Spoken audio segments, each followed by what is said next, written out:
Let me explain combat so you don't pop a blood vessel screaming at the monitor like I did. Units can attack and defend. Pretty simple, right? Seth, I'm here to play and enjoy my childhood classic. So anyway, I popped a blood vessel. Here's how to not do that. I've been on a magic binge, and that's pretty obvious. It's really simple, honestly. I see magic in the title, I put it on the list. Which is why we're reacting to Seth playing Lords of Magic. It's a turn-based game, designed for Windows 95. But it's not related to HOM despite their similarities. I'd like to think it was inspired by HOM and Eminem. And if that's the case, it's either really good, or I set my expectations too high. So before I'm atomized by an unpronounceable spell, make sure you leave a like and subscribe, and let's get into it.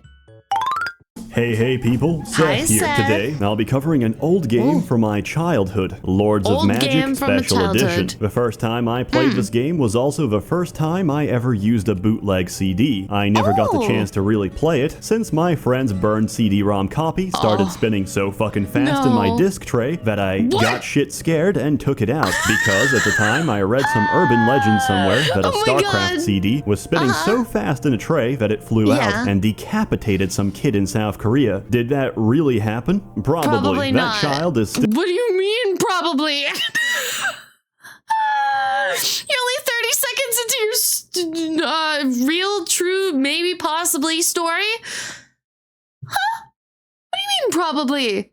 decapitated some kid in South Korea. Did that really happen? Probably that not. Child is still out there, and he's still dead. Good riddance. Lords of Magic, made 1997 by Impressions Games. They actually made most of my favorite games. Great guys. Well, they made a lot of historical games, and then they said, fuck it, let's do some magic shit. And they did. It was beautiful. I got the good old games copy, which runs just fine. And it comes with a special edition, which was designed to be playable by special needs children. The game is pretty simple. Start the executable, start a new game, choose your Lord's class. Magic. Warrior. Mage.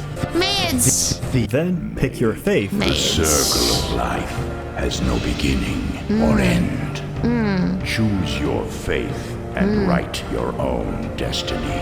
Which can be any one of the 8 different elements, except death. Mom says it's my turn to play death. Fuck off, Josh. Go play with yourself. We both know you're adopted. You know, Josh? No! I miss Dad. I don't like Mom's new boyfriend. After you've picked your element, you get thrown into the game. Welcome to the magical land of Iraq. Anyway, your job is to kill Balkov, Lord of Death. If you kill him, you win. Better yet, if you succeed in killing Balkov, you get to play as Balkov and dominate the lesser races. God, I love this game. Unfortunately, Balkov starts off with a huge army, a magical rod that insta-kills you, and a sweet-ass ride. In contrast, you start with 6 men. And I'm noticing a pattern here. Older games did not balance at all. I say older games very loosely. I mean older games that were on a PC. PC games that are considered old. Yes, that is what I meant. Because I didn't have a PC for a very long time. You may know me as like one of the most disconnected people ever until I started VTubing and streaming. I was very blissfully unaware, but now I'm also blissfully unaware, but a little more tapped in to the net. Maybe. Regrettably. I don't like slop. Brain slop. That kills you, and a sweet-ass ride. In contrast, that is a pretty you start nice ride, with though. 6 men, and a history of sexual disease which requires the daily application of expensive ointments to soothe your burning taint. Being perfectly honest, you're poor as shit, and nobody has any faith in you achieving anything. So, to prove them wrong, you'll need to conquer your nation's great temple, which has been taken over by all manner of sodomites and degenerates. Being too weak to take the temple on your own, you opt to hire mercenaries. Mercenaries are cheap, expendable cannon fodder that will serve you for the promise of insane wages, which, if you play your cards right, will never fucking come. And they never do, since my conscripted men were forced to bravely give up their lives as living walls of flesh between me and the enemy. An acceptable law. Temple liberated. You can actually start playing the game. The temple attracts followers to your cause each week, which you can immediately put towards unpaid labor and hype, producing mad cash and fame at your capital. How many hype beasts you've got operating the podiums and how many impressive deeds you perform all translate to fame, which translates to more unpaid followers who will toil and sweat in the fields for you to help you win. Now you can expand your territory, trade with, kill, or absorb the other faiths, and finally fuck up Balkoth. Most faiths actually start out completely neutral to you, so diplomacy is always an option. Okay, because I was about to say, it's nice to see that there's a common enemy, but then I was like, well, if there's a common enemy, then wouldn't everybody be united? Never mind. It answered my own question. But it is still nice to see that, like, you can forge those bonds or not, even in this game. Beautiful. Actually start out completely neutral to you, so diplomacy is always an option, except your opposing element. He hates you, he hates your way of life, and he wants to steal your boyfriend and make him wear programming socks, murder him with extreme prejudice, mount his head on a pike, and free his slaves from servitude by making them work for you instead. Just be warned, the incel followers of his heretical religion will lash out and attack the one responsible for killing their reigning orangutan. So be prepared for retribution. Cute. Naturally, you'll be doing a lot of combat. Let me explain combat so you don't pop a blood vessel screaming at the monitor like I did. Units can attack and defend. Pretty simple, right? Seth, I'm here to play and enjoy my childhood classic. So anyway, I popped a blood vessel. Here's how to not do that. Yeah, I find that going back to older games sometimes, you realize they are, in fact, clunky. And that's okay. That's just like the spice that gives them that extra oomph, that little flavor, that challenge. I don't know how we did it. In some games, I don't know how we did it. I don't know how I did it. Screaming at the monitor like I did. Units can attack and defend. Pretty simple, right? Wrong. Yeah. Control clicking on a unit and making them defend on themselves makes them parry instead. Knowing how to parry is the difference between horrific disfigurement and decisive victory. You see, parrying takes half of a unit's attack and smacks it onto defense. Depending on the unit taking hits, you've just turned them into an invincible slab of diamond. Now, you can comfortably throw shit at your enemies without losing a single soldier. There's also berserk and aimed attack, which does the exact opposite of parry to try and down high-level targets. If you have swallowed all of that information, congratulations, you are now a tactical master at Lords of Magic. Of course, you could just huff glue all day and play air, buy a couple of fairies, and toss dingleberries at strangers while hovering over an unreachable cliff. What an amazing experience. Thank you, Impression Games. Besides traditional combat, there's also spells you can research by cramming your wizards into solitary confinement for a couple of weeks. These can gift you with numerous blessings and gift your enemies with numerous disabilities. It's sometimes hard to know exactly what the fuck a spell does, so I recommend trying them all. Some of my favorites include Polymorph Other, which permanently turns anything into a farm animal, and Polymorph Self, which permanently turns your spellcaster into a farm animal. I'm gonna pause. What happens when you polymorph yourself into an animal? Is there a way to undo the polymorph? Or are you just a wizard casting Polish cow? Because if you're just a wizard casting Polish cow, you bet you're fluffing. Tush, I'm gonna use it on myself. That sounds hilarious. But if you're completely useless and just a Polish cow, that's okay, I guess.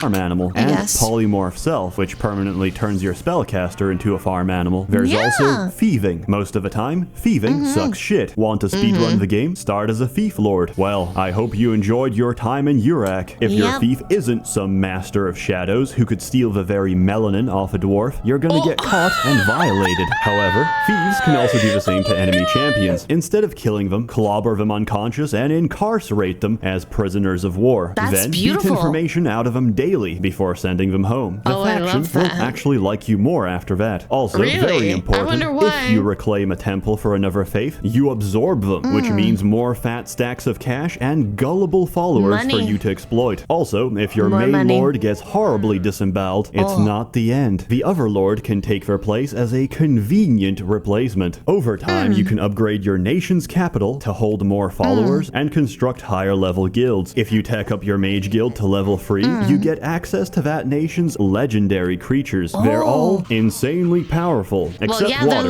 Water sucks dick. The AI doesn't even have boats. In fact, one of wait a minute. The AI doesn't have boats and you have a water creature? Okay. That's a creative liberty that should have been taken into consideration and left in the consideration phase. Like, yeah, Jill, we like your water snake. We'll let you know.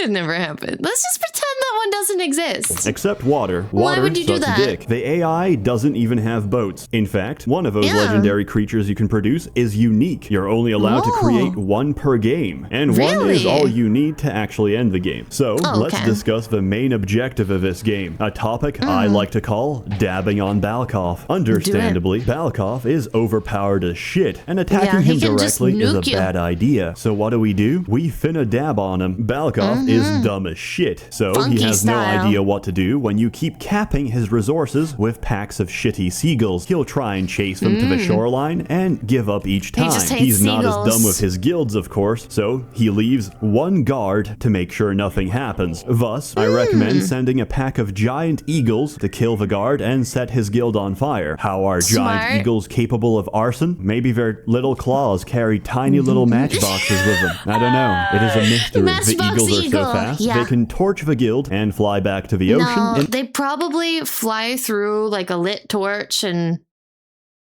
you know.